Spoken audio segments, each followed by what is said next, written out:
After a busy but beautiful road trip, we find ourselves back in Puerto Penasco, Mexico. We hauled One Life out of the water here a couple months ago, so we could spend some time back in the United States visiting friends and family. It feels so good to be back, and we are beyond anxious to get to work on our floating home so we can get to our next big adventure.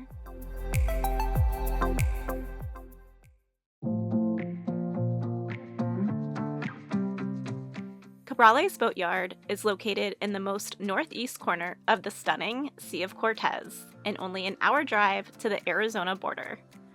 The area is known for its shrimping industry, which captures around 1,000 tons annually and ranks as Mexico's 6th largest shrimp supplier. At the edge of the port, amongst the vast shrimp boat fleet, lies the Boatyard. The yard is a bustling place, full of sailboats and salty sailors from all over the globe, all with one goal: to get back to the water. And so begins the next chapter of our journey to get One Life ready to cross the Pacific Ocean.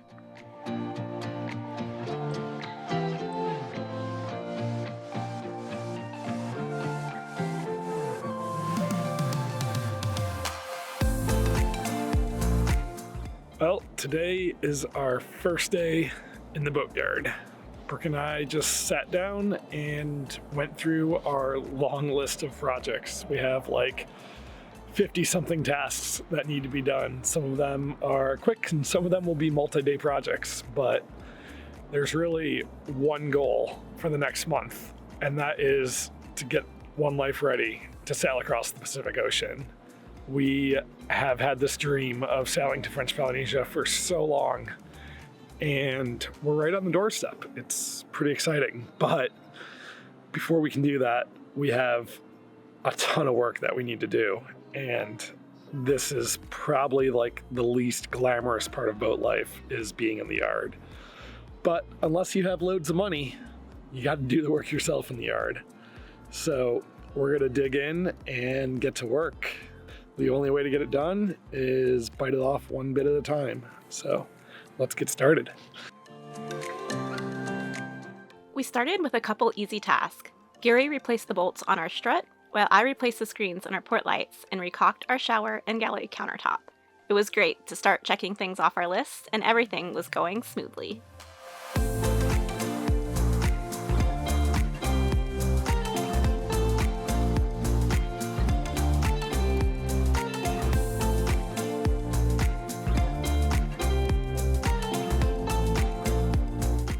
So we've had a few issues with our Icon VHF radio over the years. It first broke when we were sailing between Ceiba and Puerto Rico a couple years ago, and it basically stopped transmitting and would only receive.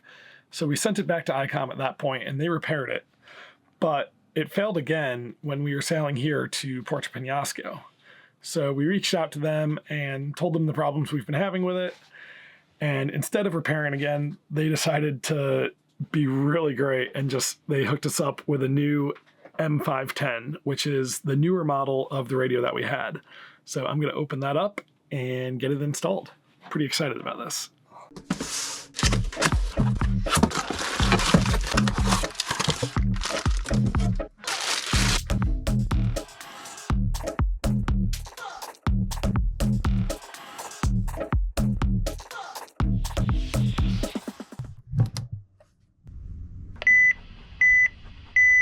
It seems to be working. I just did a radio check and used our handheld radio to verify that it transmits and receives. Our VHF radio is a critical piece of safety gear, so we were thrilled to have this replaced and ready to go.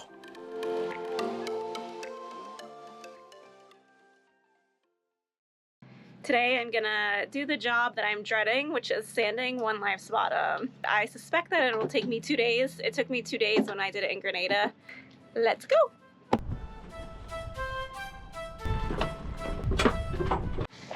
To get started, we have to run an extension cord from halfway across the yard to our boat. Gary's getting it set up for me now.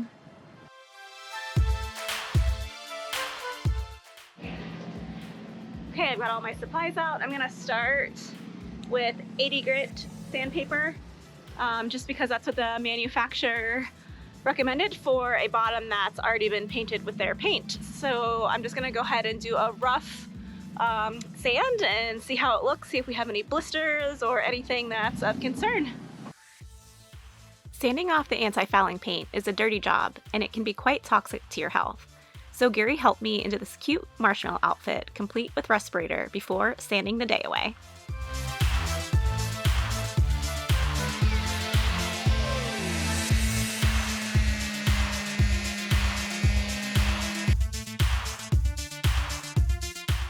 Our bottom paint is in pretty good shape, so we decided it was not necessary to sand down to the barrier coat. We have used Petit Trinidad Pro previously, and we are quite happy with how it held up over the past couple years. All right, Brooke just got started sanding the bottom. She's absolutely amazing. I guarantee that at some point somebody's gonna come over and ask me what I did to convince her to sand the bottom. And the truth is, she just enjoys it. So hopefully this doesn't take her too long. It's not as hot as it was last time in Grenada. And while she's doing that, I'm gonna finally dig into our bulkheads.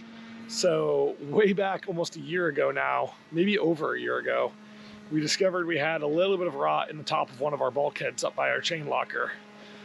I'm gonna dig into it a little more now and see just how deep the rot goes and figure out what we're gonna do to fix it.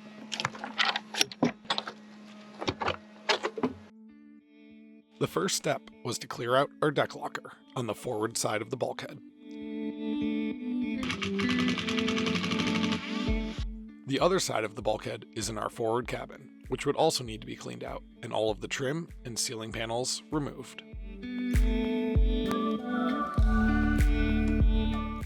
Okay, I just got done taking a good bit of the forward cabin apart so we can get access to that bulkhead. And I'm gonna go look at what we need to do now to take off the stay-still stay, because to remove that chain plate and backing plate, we're gonna have to loosen up the stay-still. We've got it wrapped right now to keep all the sand and dust here in the desert out of it. I'm gonna take that off and figure out how to loosen that up. Okay, so to adjust the tension on this so we can remove this and remove the chain plate, first need to take off the torque tube and then slide this whole assembly up. So I'm gonna remove 5 screws and try to do that.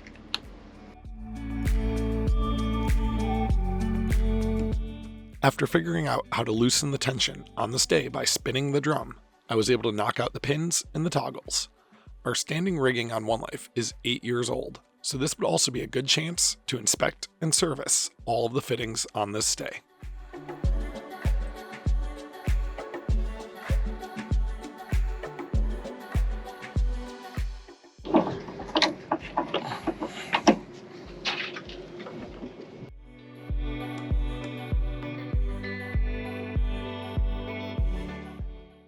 Okay, a little bit of a struggle there because that's the first time I've removed one of those, but now the furler is off and we'll be able to remove that chain plate. So when Brooke's done sanding, we need to both remove the bolts for the chain plate because they're on opposite sides of the bulkhead and there's no way to get your hands on both at the same time. One's inside the boat, one's outside the boat here in this locker. So we'll take those off and inspect the chain plate and inspect the rest of the bulkhead.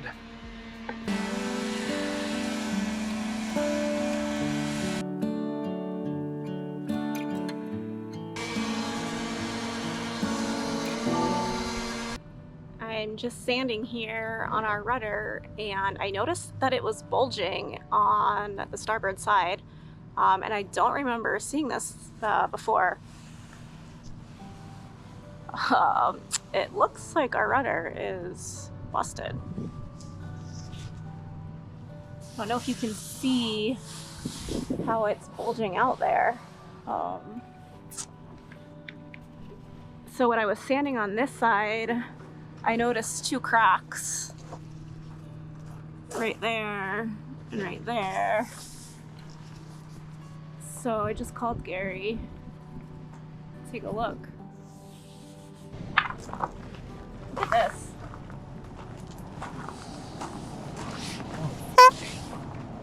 When did that happen? Oh,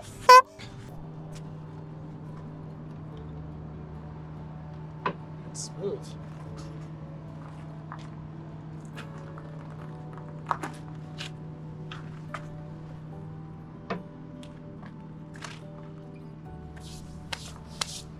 That's like a good angle of it there. Let's see that. All I can think is our rudder is wet and rotted, and the frame inside of there moved.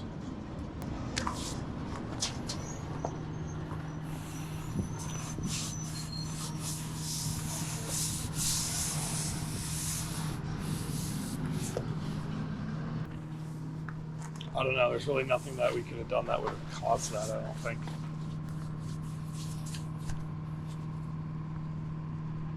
We're just gonna have to drop the rudder, cut it open, rebuild it. Gary just came down to look at it, and he said we need to drop the rudder and rebuild it. So this potentially means that we won't be ready in April to cross.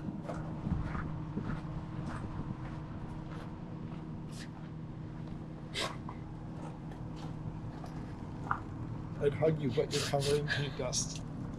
It's gonna be okay. We can fix it. Yeah, it's like delaminated or something there. You can see like the fiberglass is popped out there. You can see it flex when I hit it.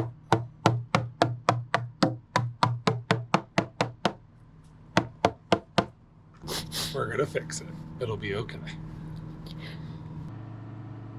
I don't know if it just drying out like caused it to pop or what.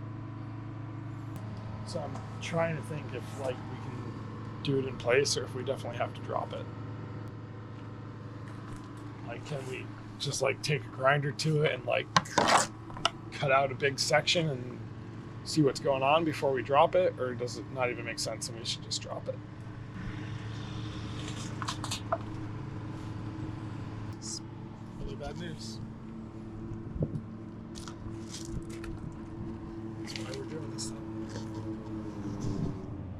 That's why we're doing this before we take a 40-year-old boat across the ocean. Much better we find it here in the yard than on the ocean, but it still sucks.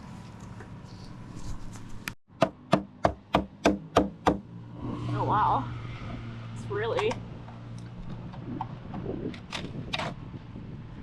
it's foam? It's not solid fiberglass, there's normally some sort of core material, whether it's wood or foam or whatever, but it popped and delaminated for sure.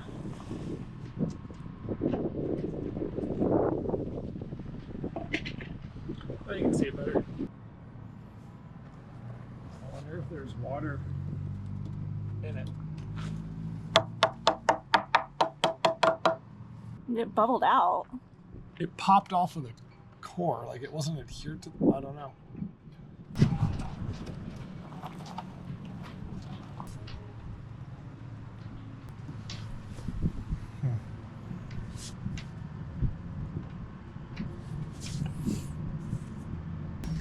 It has to be like a temperature or moisture thing because that's the only things that can change, right?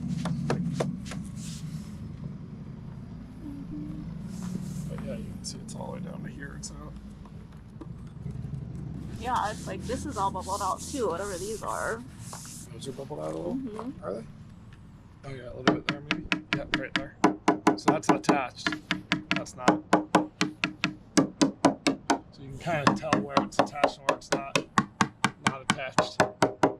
Attached. Not attached. So what do we do now? Smash it!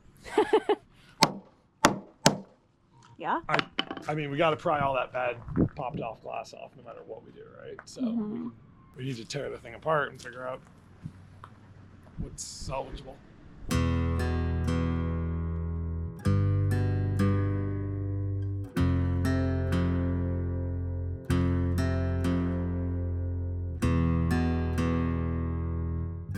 So I've just been prying some of this delaminated fiberglass off, and it looks like a pretty big section has delaminated from the foam internal part of the rudder. So anything that's delaminated needs to come out, and we're gonna have to rebuild the rudder. Hopefully the internal's okay, and it doesn't seem wet or mush or anything, so I think it's okay. I think it just delaminated from the foam. And for some reason it bulged out. What causes that? Just moisture, or? It could have been moisture, could have been, I don't know, temperature changes.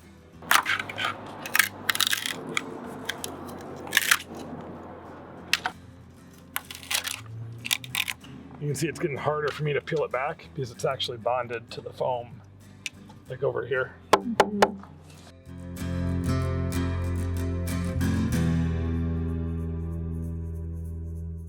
Rebuilding our rudder was certainly not on our to-do list and could possibly put a giant halt to crossing the Pacific Ocean this year. But as we have continually experienced with this lifestyle, nothing ever goes as planned. So we did the only thing we knew how. We took a deep breath and got back to work. We have a dream, and we are not willing to quit.